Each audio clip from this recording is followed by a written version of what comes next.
Shalabhasana. Shalab is a Sanskrit word, which in English means a locust or a grasshopper. To do this asana, you have to first come in the pose of Makarasana. And to do this, you have to lie down on the floor on your stomach and keep your legs at a distance from each other. Keep your head on your palms and relax your body. Now, moving on from the Makarasana pose, bring both your legs together.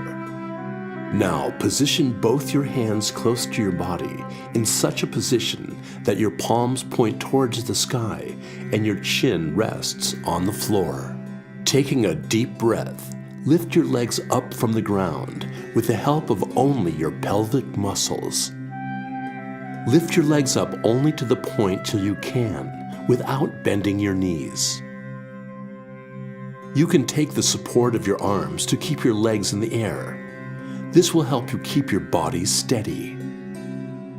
Now stay relaxed in this pose for about 10 to 20 seconds, breathing in and breathing out normally. This asana helps in getting relief from sciatica and pain in the lower back. It also develops the muscles around the pelvis and kidneys.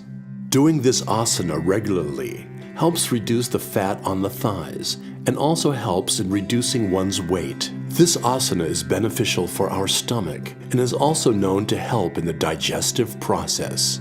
Pregnant women and people suffering from peptic ulcer, hernia, high BP, and heart disease should avoid doing this asana. If you are suffering from incessant pain in your lower back, then you should take precautions while doing this asana. After remaining in this pose for about 10 to 20 seconds, bring your feet down to the ground while breathing out slowly. After returning to the Makarasana pose, relax your body. This asana helps you to relax both your mind and body.